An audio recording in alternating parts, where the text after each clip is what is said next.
Patrícia, eu já engordei aqui uns 10 quilos, eu acho. Vai entrar aqui, hein? Pera aí.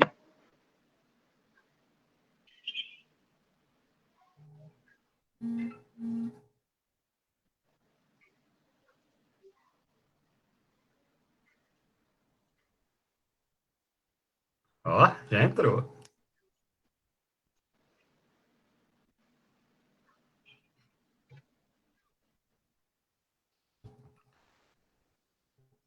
Ok.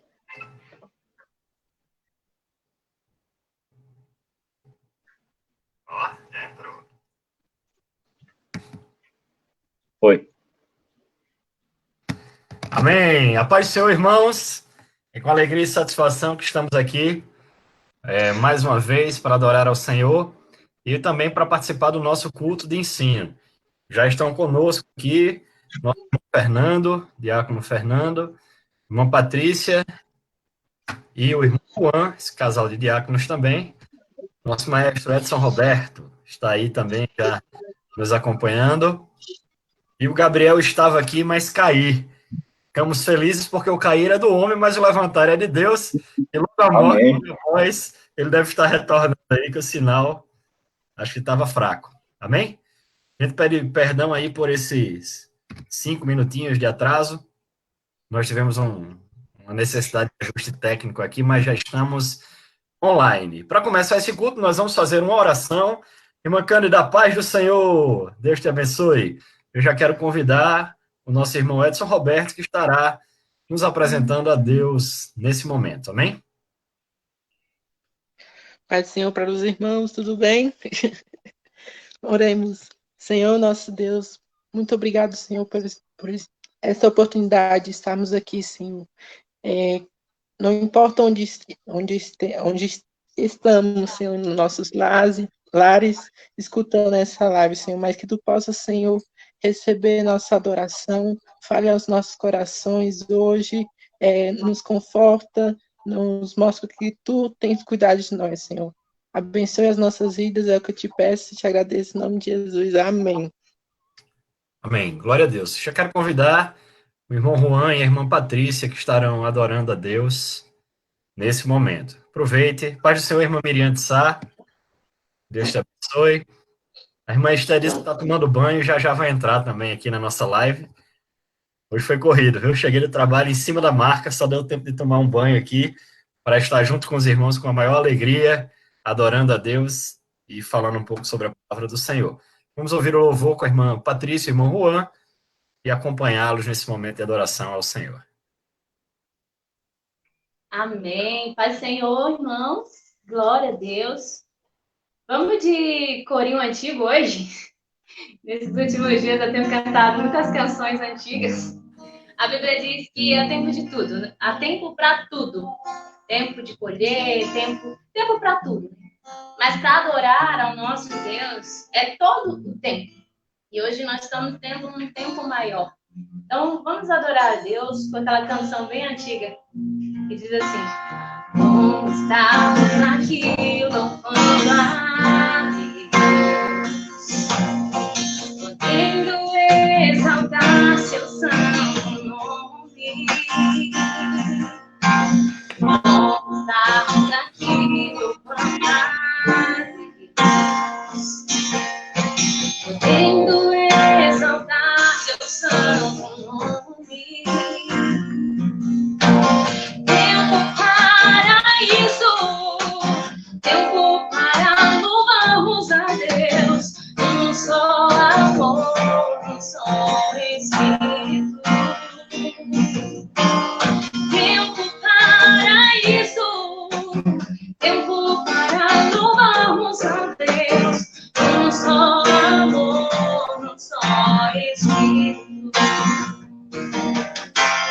Deus, venha nos abençoar e que essa união nunca falte para nós.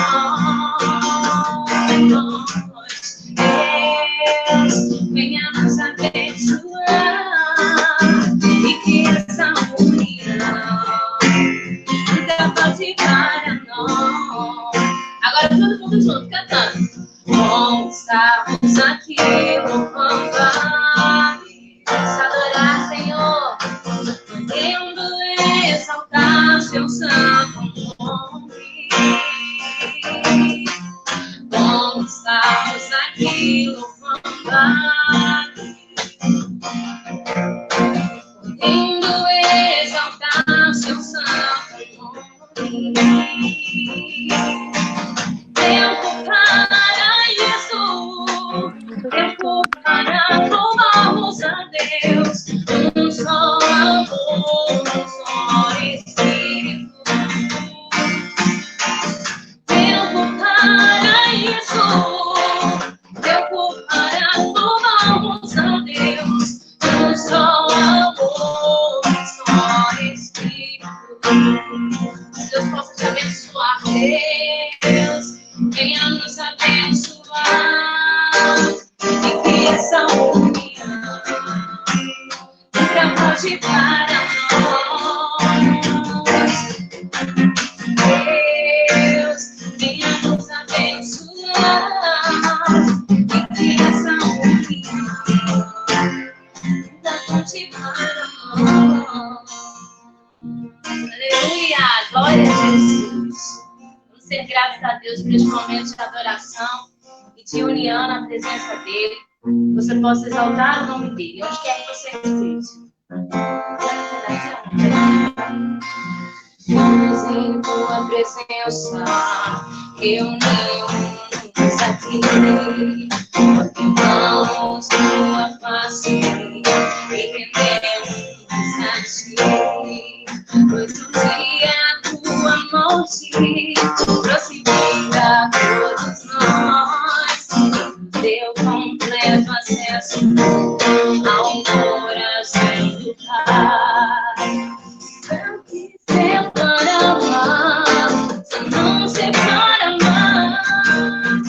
A luz que ancora, apaga, agora brilha e cada dia brilha mais.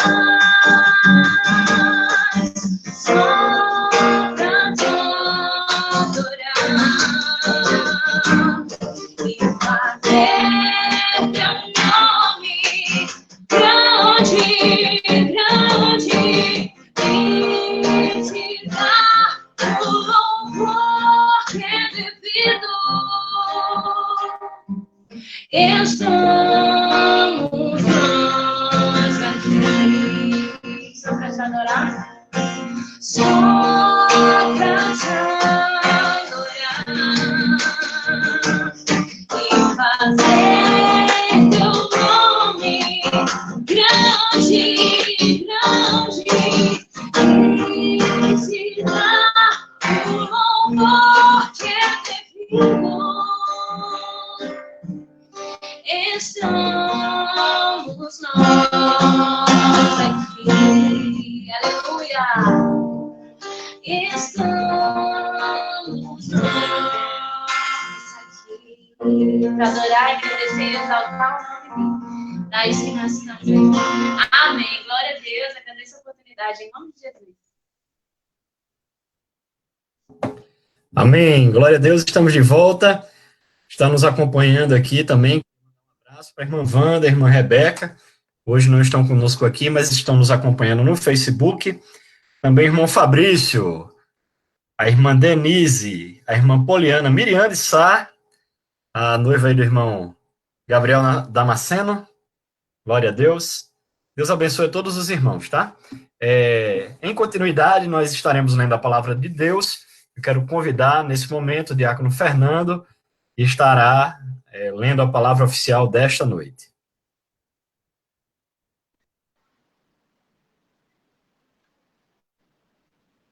Pai do Senhor para todos, boa noite. Vamos abrir nossas Bíblias em Salmos, Salmo 128.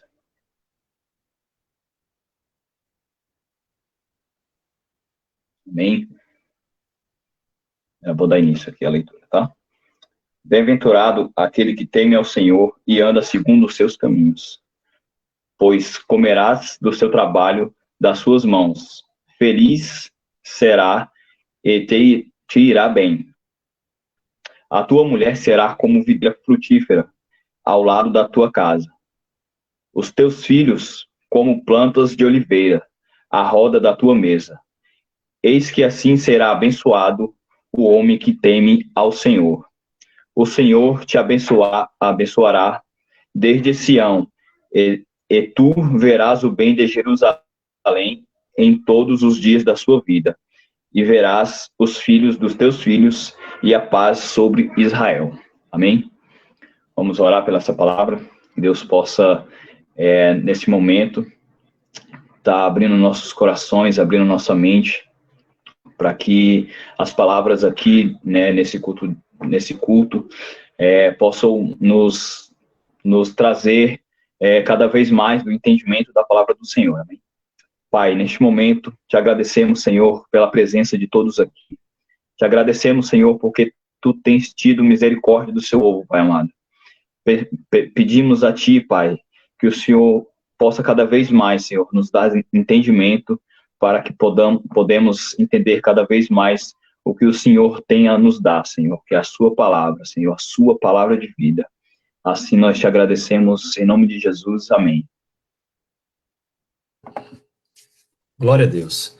Quero pedir para a irmã Esté Monteiro de Sá, está fazendo oração especial pelo nosso país. Nós estamos vivendo esse momento de pandemia, né? Muitos de nós estão reclusos, para que o Senhor tenha misericórdia da saúde do seu povo, da nossa nação, e também de que o Senhor venha cuidar, né, da questão financeira. Sabemos que muitas famílias já estão enfrentando situações de dificuldade, de desemprego. Esté, eu vou pedir em especial também nesse momento a oração por um pastor amigo meu aqui de Vicente Pires, um parceiro ministerial, pastor Rieno. Ele está internado no hospital aqui de Brasília, esperando, aguardando o resultado dos testes para saber se ele está com o coronavírus, né? Mas ele já está internado, para que o Senhor possa chegar com misericórdia, né, nos ajudando nessa situação, e chegando na vida da família dele, tá certo? Ele e a pastora Érica, para que o Senhor possa chegar na família da pastora Érica e com providência para a vida do seu servo, tá? Mas para o final, vocês não me deixem esquecer, que vocês sabem que eu sou esquecido, eu vou pedir ao Gabriel depois para a gente fazer uma oração pelos missionários, tá certo? Então, Esté Monteiro de Sá, com oportunidade. Amém. Eu saio da Igreja Café do Senhor. Vamos orar. Senhor Jesus, Pai eterno, neste momento, Senhor Jesus, nós te pedimos porque o Senhor venha abençoar o nosso país e tantos os outros países que estão passando por essa situação, uma situação muito difícil, mas que sabemos que o Senhor está no controle de todas essas coisas. Conforta as famílias, Senhor Jesus, que já tiveram perdas, que o Senhor possa as abençoá-las, que elas sejam restauradas e que as pessoas fiquem em paz e com os corações tranquilos, que o nosso país consiga passar por essa situação e que o teu nome seja glorificado com todas essas coisas. Venha abençoar, Senhor Jesus, em especial aquele pastor, amigo do pastor Raoni, que ele consiga ter o seu diagnóstico, que não seja uma coisa ruim, que não seja o Covid, mas que seja apenas algo bem simples que vai passar logo. Nós sabemos que o Senhor Jesus está no controle da vida de todos eles, no controle da vida da família dela, do pastor. Então, os abençoa, que a família não fique triste. Traz paz, Senhor Jesus, àquela família. E que nós possamos confiar em Ti, independentemente do que acontecer, independentemente da situação, porque o Senhor está no controle de todas essas coisas. Neste momento nós te pedimos e já te agradecemos, porque Tu és grande e és poderoso na vida de todas essas pessoas. Nos abençoa, conforta os nossos corações, traz paz aos nossos corações, que nós não fiquemos tristes, aflitos, preocupados com o que vai acontecer amanhã ou daqui a 2 meses, 3 meses, porque está em Tuas mãos. Em Teu nome nós te pedimos e já te agradecemos. Amém. Amém. Glórias a Deus. Quero mandar também aí um forte abraço para a irmã Birra. Edileuza Maria está nos acompanhando hoje. Que alegria. A irmã Delma também, que Deus abençoe. E lá na casa da irmã Rivanete, o Damião disse que está todo mundo acompanhando nossa live. A paz do Senhor, Riva, a paz do Senhor, Damião, que Deus abençoe vocês, em nome de Jesus. Eu vou pedir para nosso amado irmão Gabriel estar orando pelos missionários nessa hora, em especial a família do pastor Denis. Como eu informei a igreja, ele veio ao Brasil fazer um curso de uma missão coreana, retornaria já em seguida para Moçambique, e em função da questão do coronavírus, né, ele até estava bem doente semana passada, com suspeita, né, de corona, mas graças a Deus não é. Ainda está suspeitando que talvez tivesse sido uma dengue. Deus chegue na vida do nosso pastor, querido pastor Denis, e da sua família, né. As autoridades soltaram os encarcerados, parte dos encarcerados lá em Moçambique, e isso está trazendo uma situação de preocupação para a família, né. Também a escassez de alimento, então nós conseguimos uma campanha aqui para doar alimentos para os irmãos lá algumas cestas básicas para os irmãos ali da Namíbia, de Moçambique, perdão, e também para trazer um apoio lá à família dos missionários, tá certo? Quero falar da campanha das máscaras, né? Quem puder adquirir máscara para dar de presente para alguém ou para ter, cada máscara está custando R$5, a gente está fazendo um kit com 4. Pastor, preciso comprar os 4? Não, se você quiser comprar um ou doar para alguém, todo esse valor, o material a igreja está adquirindo e uma irmã está fazendo a mão de obra, fazendo essas máscaras de graça para a gente. O que entrar vai para a obra missionária, tá certo? Então vamos orar pelos nossos missionários também. O irmão Victor, que está lá na Namíbia, vou ver se ele entra no nosso culto no domingo para estar conosco adorando também, tá certo? Gabriel, com oração. Amém, a paz do Senhor, irmãos. Está fazendo essa oração neste momento. Santo e eterno Deus, Pai, nós te agradecemos, Senhor, porque existem pessoas, Pai, que estão dispostas, Deus, a pregar o teu evangelho, Pai. Existem pessoas que estão dispostas a irem a outras nações, Pai. Nós somos eternamente gratos a Ti, Pai, pela vida dessas pessoas, Pai. Nós te pedimos, Deus, que o Senhor venha abençoar a vida dos missionários, Pai, do Vitor, do Denis, Pai, as suas famílias, Deus, que eles possam ser supridos por Ti, Pai, que o Senhor venha a suprir todas as necessidades, que o Senhor venha a abençoá-los, Senhor, meu Deus, em especial a família do irmão Denis, Pai, a vida deles, Senhor, meu Deus, nós te pedimos, Pai, que o Senhor venha a estar com eles, que o Senhor venha a abençoar eles, Pai, em nome de Cristo nós te pedimos, nós te agradecemos, amém.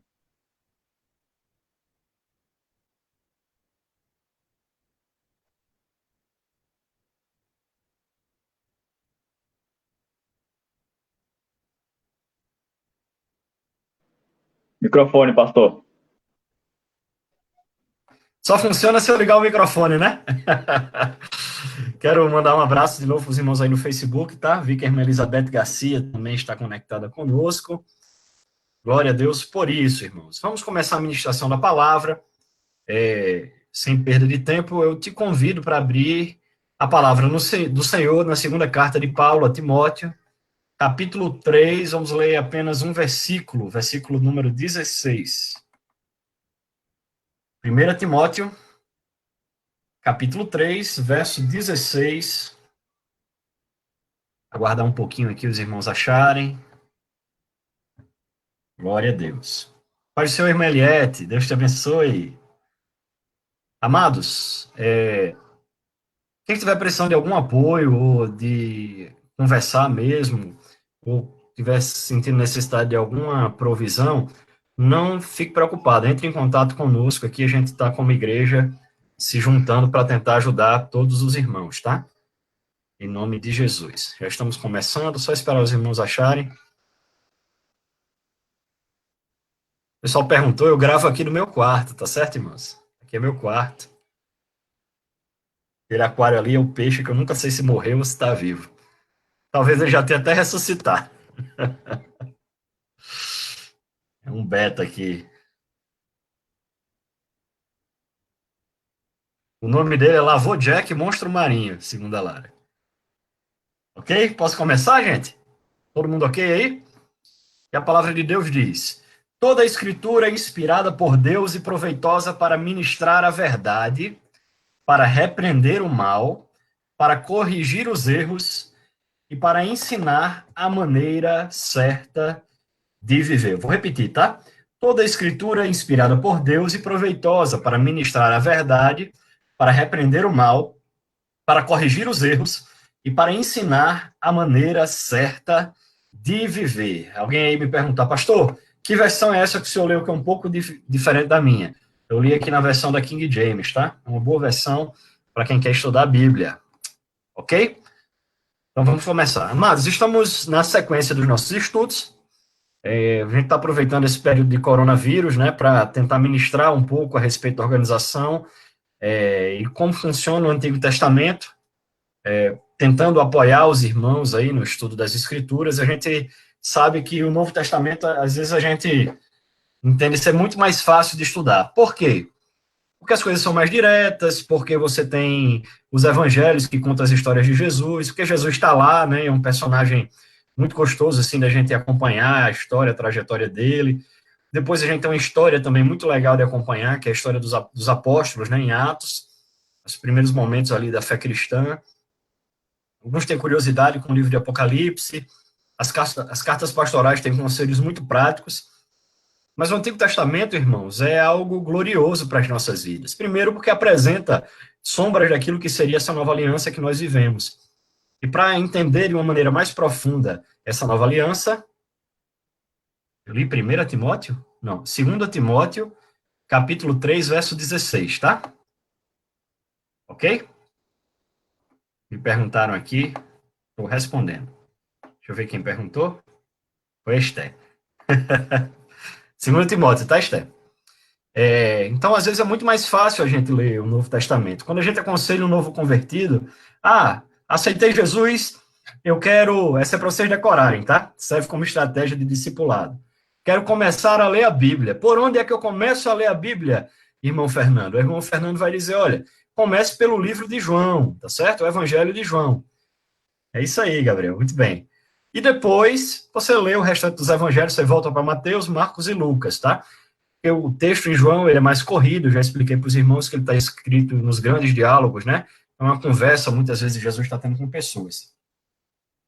Mas o Antigo Testamento, ele tem essa preciosidade que se a gente consegue, à luz de Cristo, examinar o que está acontecendo ali, primeiro a gente tem a história do fundamento da nossa fé, né? A gente acabou o Pentateuco, e ali fica muito claro, né, a criação do homem, Deus separando Abraão, Isaac, Jacó, formando Israel, livrando o povo do Egito, depois levando eles para a terra prometida, terra de Canaã, né, toda aquela jornada no deserto. E depois disso também, tem alguns livros que a gente acha um pouco mais difíceis de ler, de entender, e a gente entende, a linguagem às vezes é mais rebuscada, e algumas palavras são difíceis de entender, tem muitas visões, né? Mas além da Torá, que é essa primeira parte, o Pentateuco, os 5 primeiros livros da Bíblia, nós temos também, na nossa denominação teológica, né, como a gente organiza teologicamente o Antigo Testamento, os livros proféticos, eu já falei isso para vocês, por isso que eu estou sendo mais rápido, e os livros poéticos, tá certo? E os livros históricos. Os livros proféticos foram aqueles escritos pelos profetas, os livros poéticos, eles trazem poesias, canções, né, a gente vê Salmos, Eclesiastes, Cantares, Jó e Provérbios nessa categoria, mas nós também temos os livros históricos. E essa, abrindo aqui para vocês, é uma das áreas mais gostosas de estudar da Bíblia, porque eu não sei os irmãos, mas a disciplina que eu sempre amei, desde criança e na minha escola, que eu mais gostei foi História, né? E se estudar História é muito legal, a gente estuda Roma, Grécia, estuda a civilização egípcia, e tantos os babilônicos, né, o pessoal ali da Mesopotâmia, e tantas outras civilizações, quando a gente vai estudar a Bíblia, a gente vê a sequência histórica de tudo aquilo que aconteceu.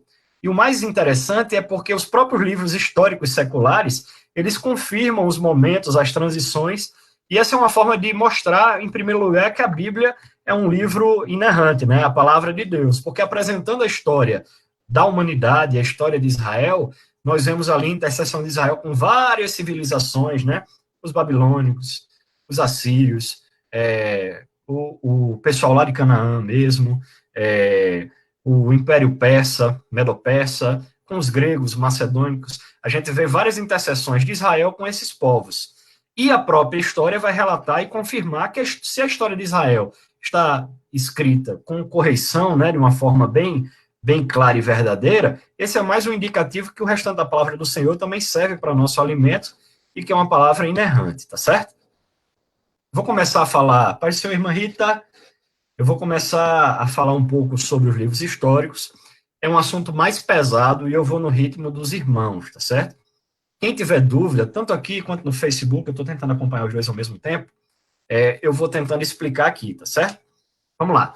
Terminamos o Pentateuco, os 5 primeiros livros da Bíblia, que obviamente trazem a história do povo de Israel até eles chegarem em Canaã, né? E ali eles vão se assentando. Nós terminamos o livro de Deuteronômio, que é o último livro do Pentateuco, o 5º livro, especificamente com a morte de Moisés, ele contemplando a terra prometida. Então, há uma vacância ali, porque Moisés vai morrer, e vai haver uma vacância do cargo de liderança suprema naquele momento, né? Governando Israel humanamente falando. Opa, eu acho... Caiu a live, Fernando? Não?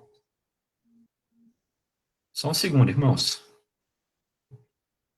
Estou voltando aqui.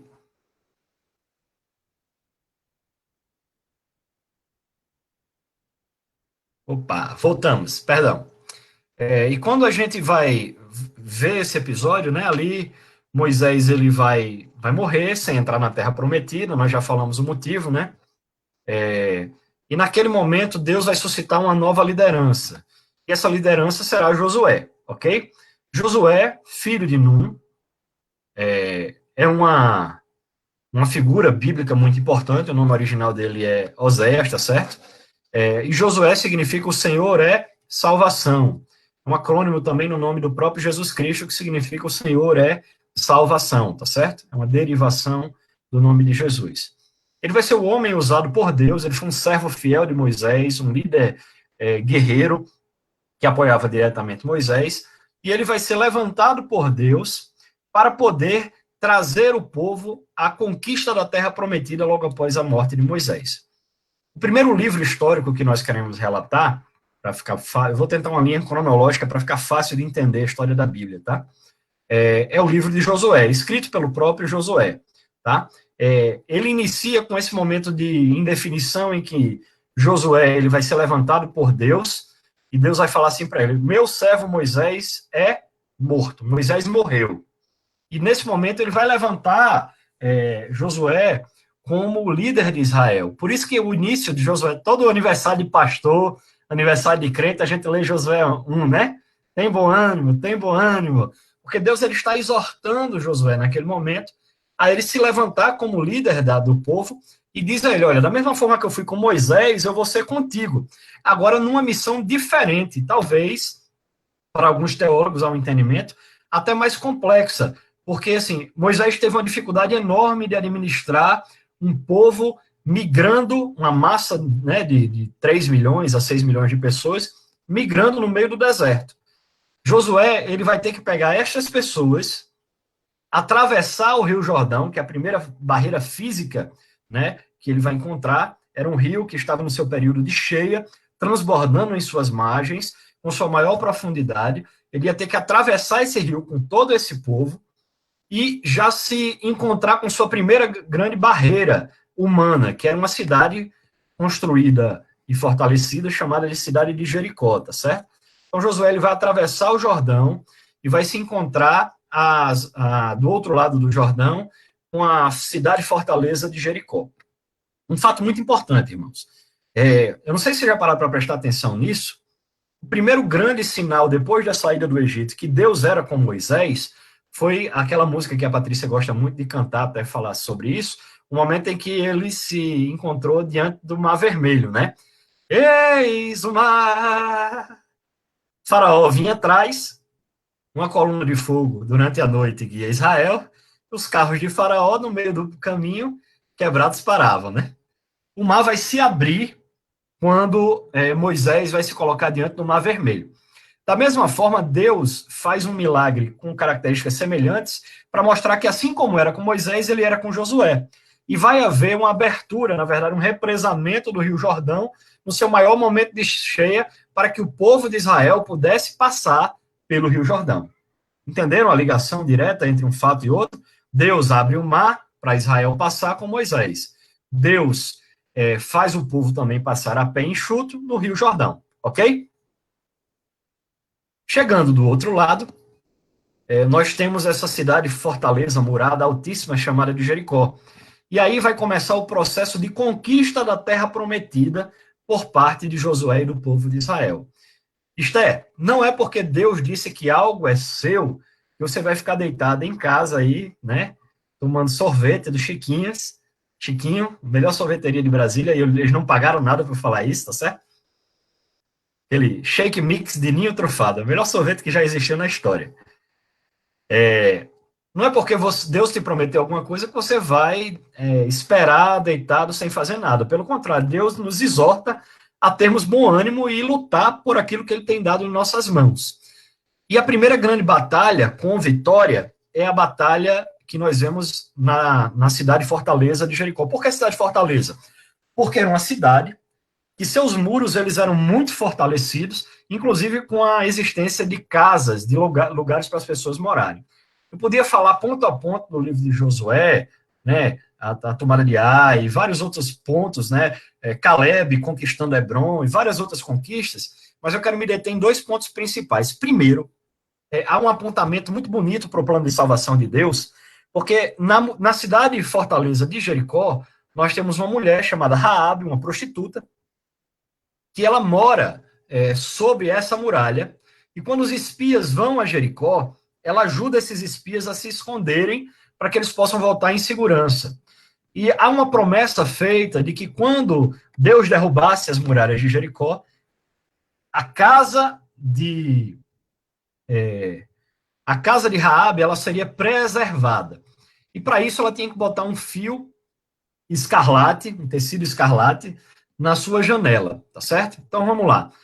O povo dá suas voltas na muralha, conforme Deus ensina, tá certo? Deus determina. Quantas voltas foram dadas na muralha de Jericó, irmão Edson Roberto? No total.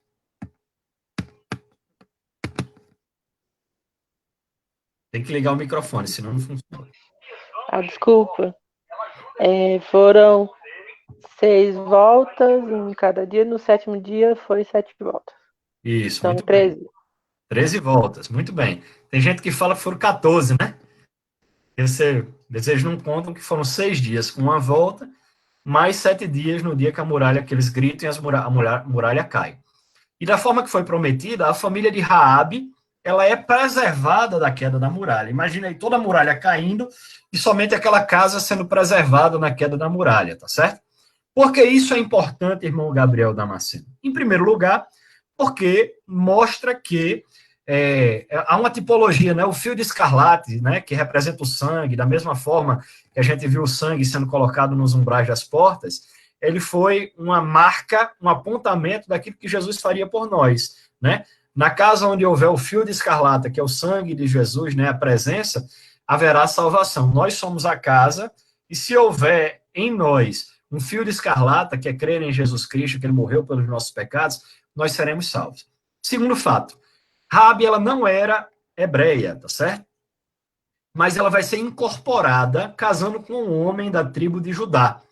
E por crer em Deus, essa gentil, tá? Ela tem uma origem gentílica, ela não é do povo de Israel, ela vai passar a fazer parte do povo de Israel, já demonstrando que o plano da salvação poderia alcançar também a nós, que somos gentios. Por exemplo, Patrícia provavelmente tem uma origem africana, tá certo? Luiz Fernando provavelmente tem uma origem árabe, vamos dizer assim, né? A Esté provavelmente tem uma origem lá daqueles maori, lá da Austrália. Juan, eu tenho certeza que é da Índia, ou do Paquistão, tá certo? Não importa a nossa origem.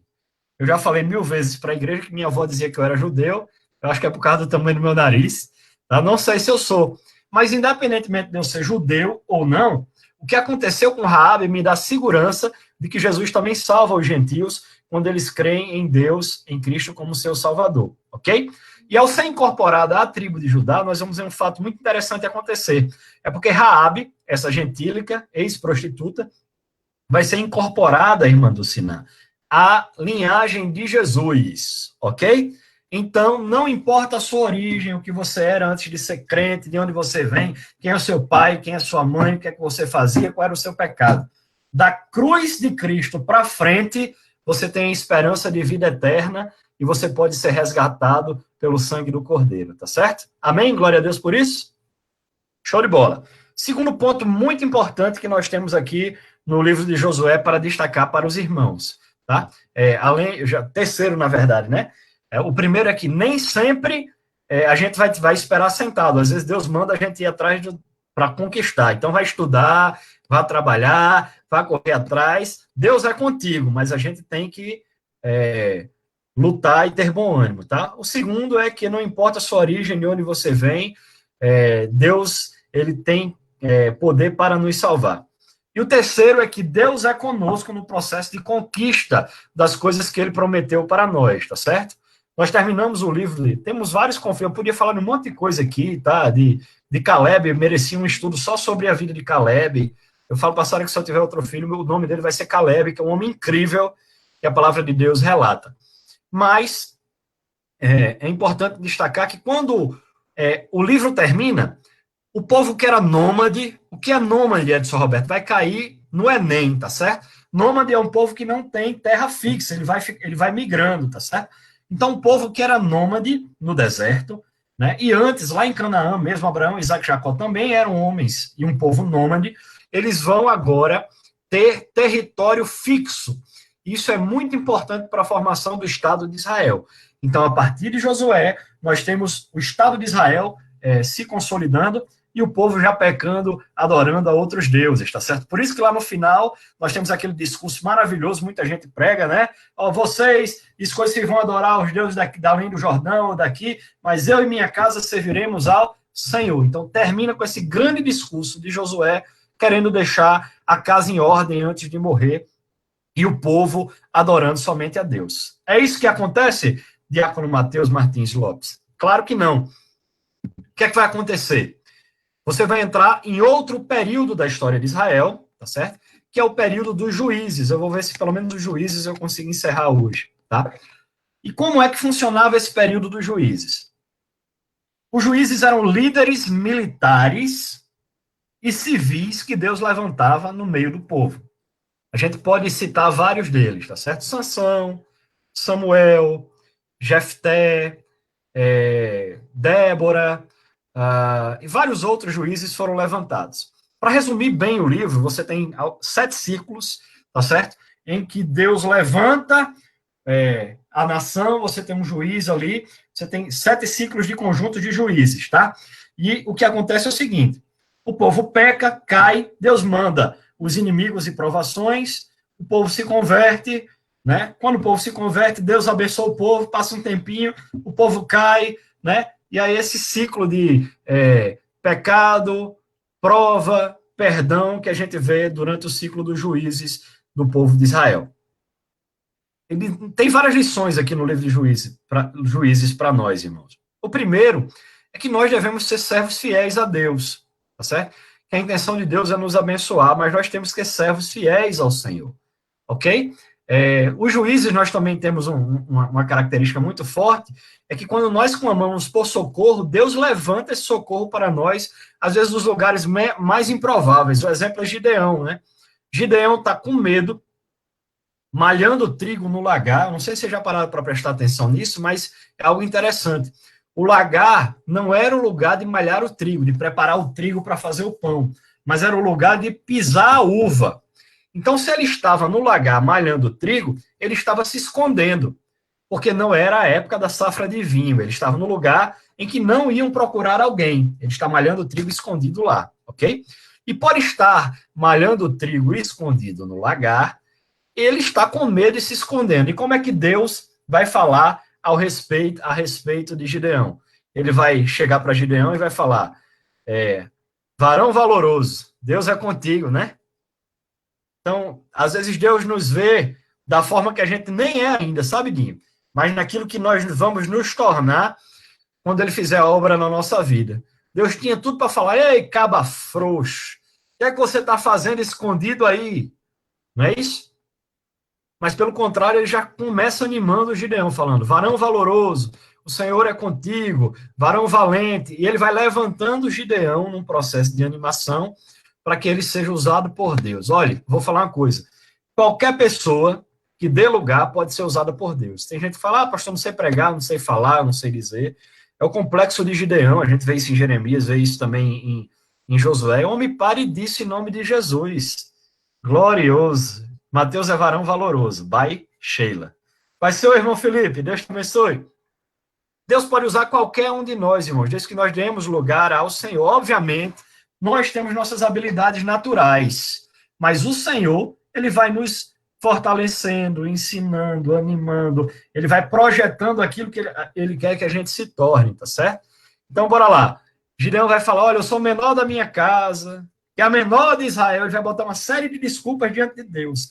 Quem é que já fez isso além de mim aqui alguma vez? Ah, Senhor, eu não sei falar, eu sou feio, Jesus, eu não presto para esse negócio, não. Uma vez eu falei: Jesus, eu sou todo atrapalhado. Que negócio é esse, Jesus? Só que Jesus nos vê, não do jeito que a gente vê, mas naquilo que ele pode fazer através das nossas vidas. Ok? Eu não vou me deter muito no livro de Juízes para ver se a gente consegue avançar um pouco, tá? Mas eu quero que os irmãos saibam algumas coisas específicas do livro dos Juízes. Primeiro, há esses ciclos de decadência espiritual, provação, provisão de Deus, avivamento espiritual, e aí depois volta tudo de novo. São várias vezes que isso vai acontecer. Cada juiz vai ter um caso específico, tá? Para quem gosta de pregar aí, quer pregar sobre, sei lá, Gideão eu já falei, né? Quer pregar sobre Sansão, um dos grandes juízes, Nazireu. A gente pode falar, irmãos, a Bíblia o tempo todo vai mostrando: olha, e Sansão viu e desejou, ele viu e quis, ele olhou e quis, e ele acaba sendo cego dos dois olhos. Então, um bom tema para quem gosta de pregar ou quer pregar é que muitas vezes a nossa visão humana nos leva a tomar as atitudes que Deus não quer que a gente tome. Por isso a gente tem que ter cuidado antes de perder a nossa visão espiritual, tá certo? Então você tem várias belas histórias, né, para nos fortalecer e mostrar que a gente tem que ser crente fiel a Deus. Uma coisa importante: vocês lembram do tabernáculo que tinha lá no deserto? Sim ou não, irmã Esther? Aquela tenda que era onde o povo adorava a Deus, ele está numa cidade chamada de Siló, ok? Durante o livro de Juízes, ele vai ficar ali nessa cidade chamada Siló. E isso é importante porque na continuidade do livro de Juízes, até que provavelmente ele foi escrito também por Samuel, né? Nós vamos ter o livro de 1º e 2º Samuel, ok? Não é 1º e 2º a Samuel, é o primeiro livro de Samuel. Então é 1º Samuel, tá certo? 2º Samuel. É importante relatar, irmãos, que antes, na verdade, né, até eu acho que em algumas versões da Bíblia Católica, você não tem o livro de 1º e 2º Samuel.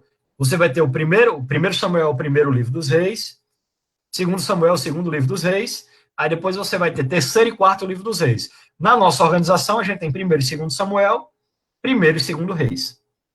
Eu vou ver se eu consigo só terminar, então, o livro de Samuel. O que é que acontece em 1º Samuel?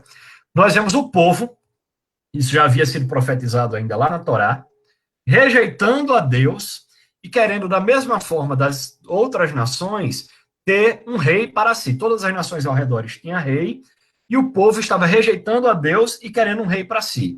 O último juiz, Samuel, ele está bem chateado com isso, e Deus até fala: olha, Samuel, eles não estão rejeitando a você, estão rejeitando a mim, ok?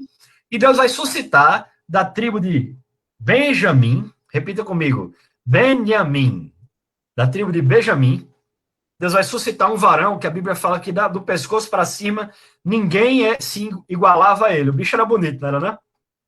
Eu acho que ele era grandão também, assim. Quem olhava para ele, via um grande comandante de guerra, um homem forte, valente, tá certo?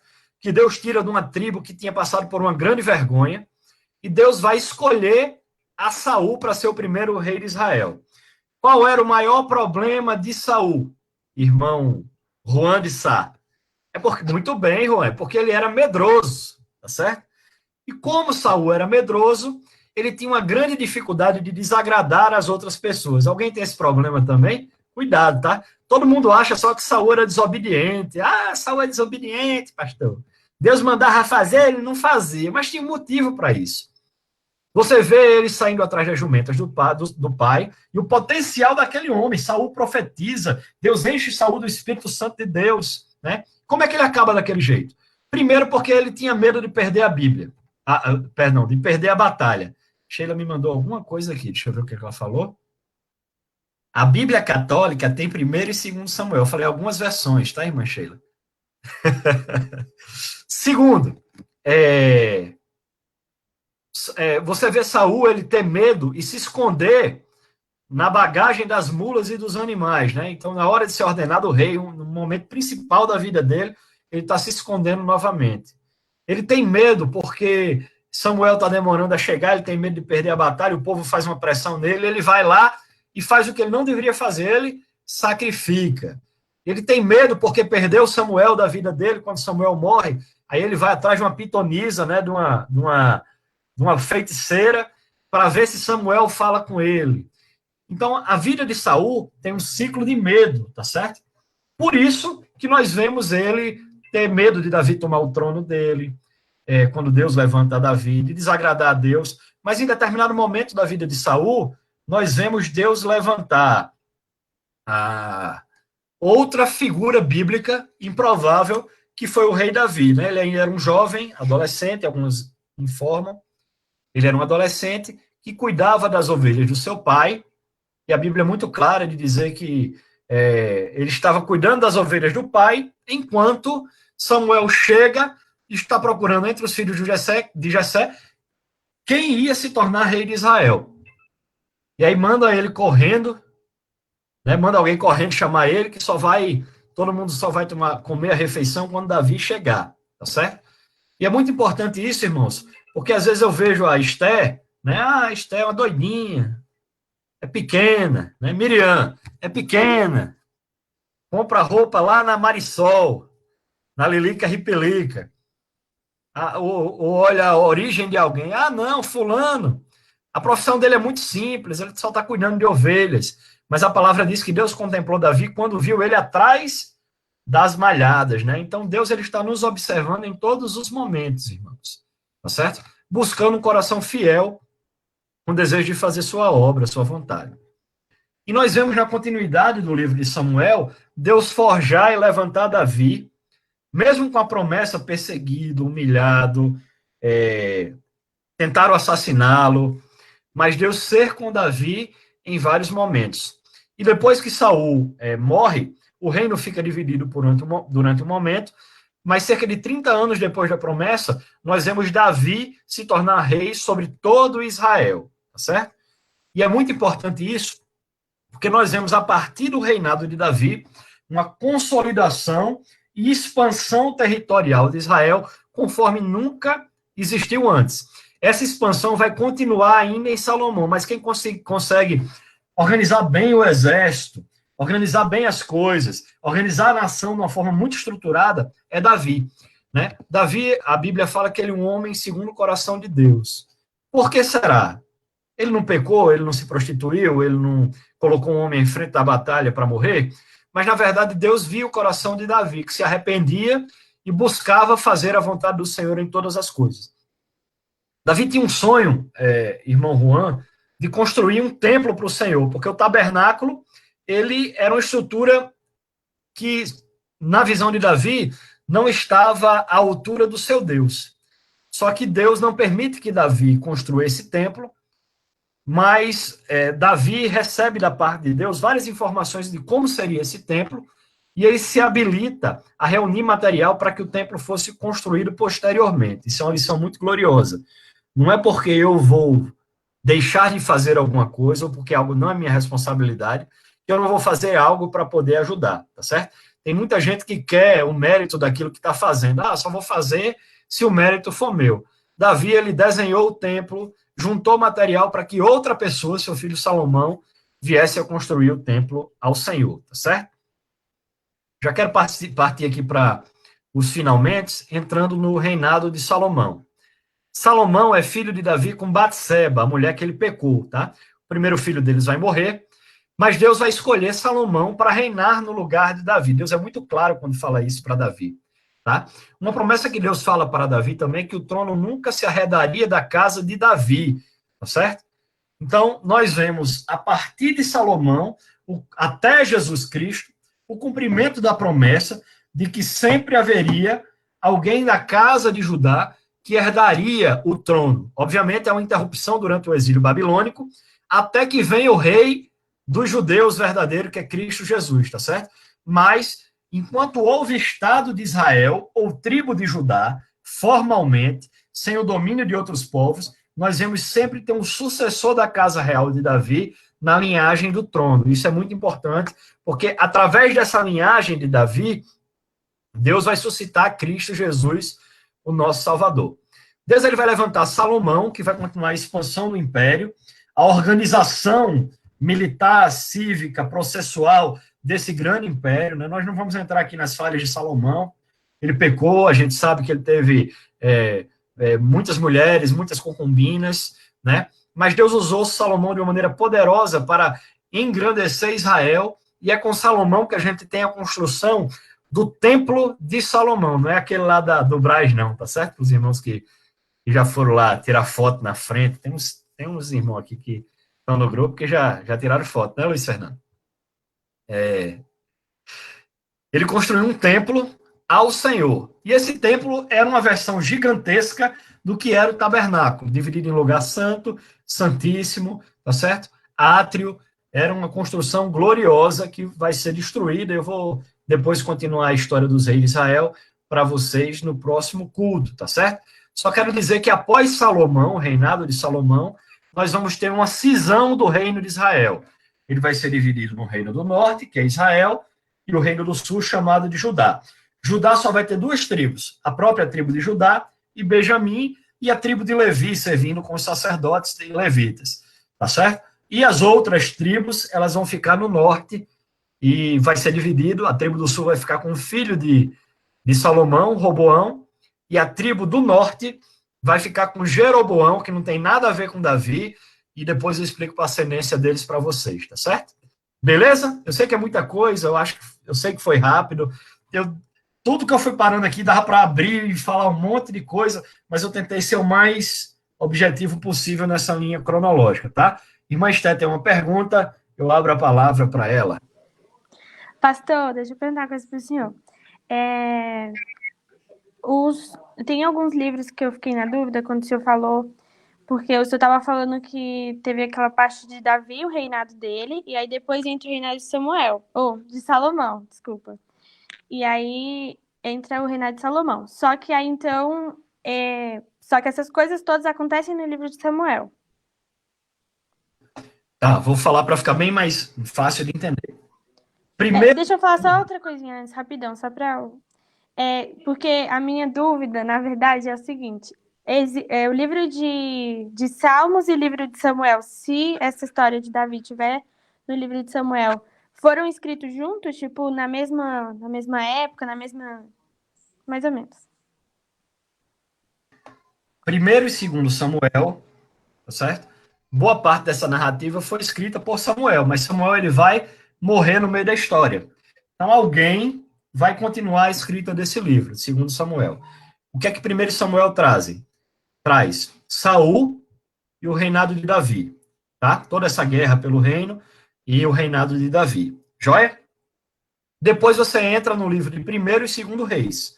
Primeiro Reis vai ter a transição entre Davi e Salomão logo no início, continua com Salomão, e aí depois vai continuar Primeiro e Segundo Reis com o reino dividido, tá certo? Com os dois reinos divididos. Mas, pastor, eu já vou adiantar. Tem dois outros livros que falam sobre reis. Primeiro e Segundo Crônicas. Qual é a diferença dele para reis? É porque enquanto Primeiro e Segundo Reis vai apresentar os reis do norte e do sul, o livro das Crônicas, que na verdade se chama de Livro das Crônicas dos Reis de Judá, vai apresentar só os reis do sul, do reino de Judá. Tá bom? Aí bora lá.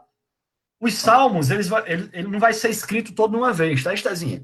O livro de Salmos, depois a gente vai entrar mais nele, ele vai ser escrito primeiro por várias pessoas, não foi só por Davi. Tem salmo que foi escrito por Moisés, muito tempo antes, por exemplo, tá certo? Outros salmos foram escritos provavelmente por Salomão, depois de Davi. Mas o certo é dizer que Davi é um dos maiores escritores dos salmos. E que parte desses salmos, a grande maior parte desses salmos, foram escritos durante os relatos de 1º e 2º Samuel. Tanto, você já viu que tem umas chaves bíblicas, né, que faz umas indicações? Você está lendo a Bíblia, tem umas letrinhas com números, aquilo ali significa alguma coisa, tá, gente?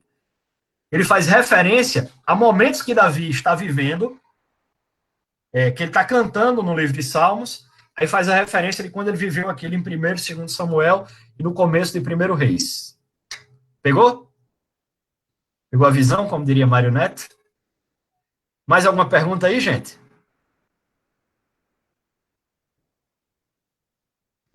Responder a Sheilinha aqui. Sheila, é porque depende das versões, tá certo? Tem versões mais antigas, né, da própria... Lembra quando eu falei que os livros não tinham nome no começo e tal, né? E realmente não tinham, eles não recebiam nome. Então, você tem essa distinção. 1º, 2º, Samuel, em algum momento, em algumas versões mais antigas, principalmente da Bíblia Católica, eles são chamados de 1º e 2º Reis, 3º e 4º Reis, que para a gente é 1º e 2º Reis. Tá errado? Não. Tá certo? O nome do livro da Bíblia não foi dado pela própria Bíblia, foi dado por homens. É uma mera organização nossa, tá certo? Tem gente que fala, pastor, o Salmo 24, às vezes é o Salmo 23, é o 22 e tal. É uma mera organização nossa de catalogação desses números, tá certo? Para ficar mais fácil. No começo, quando a Bíblia foi escrita, ela não foi escrita em capítulos, versículos, tá certo? Era um monte de rolo e coube aos estudiosos organizar isso. Mais alguma pergunta aí? Não? Glória a Deus. Aleluia. Então vamos orar a Deus agradecendo pelo ensino. Eu espero que vocês tenham aprendido alguma coisa. Tá certo? Eu sei que é difícil, né? A gente não tá junto, não tá perto. Eu mesmo estou tendo que me adaptar aqui. Mas eu agradeço a todos os irmãos que participaram aí, no nome de Jesus. Amém? Vou pedir para o irmão Juan fazer uma oração, para que a gente possa encerrar aqui para a glória do Senhor.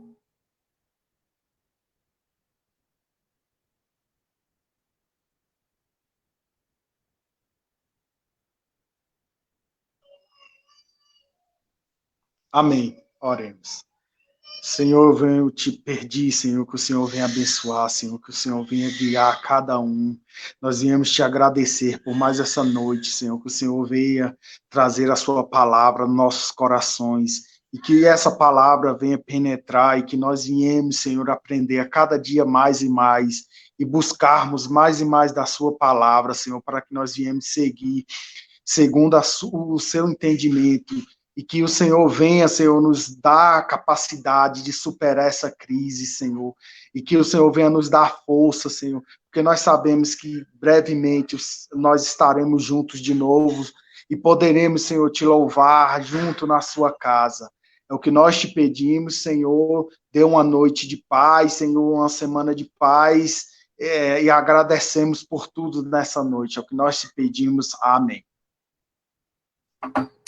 Amém. Glória a Deus. Qual o nosso lema? Unidos e edificados, certamente faremos uma grande obra para Deus. Estenda as mãos e receba a bênção. Que a graça do nosso Senhor e Salvador Jesus Cristo, o amor de Deus, a comunhão e as consolações do Santo Espírito, seja com a Igreja do Senhor, hoje e para todo sempre. Amém. Que Deus abençoe vocês, no nome de Jesus, e até o próximo culto. Valeu, pessoal. Deus abençoe, viu? Tchau. Tchau. Foi bem. Boa noite, gente. Boa noite. Aí, Fernando.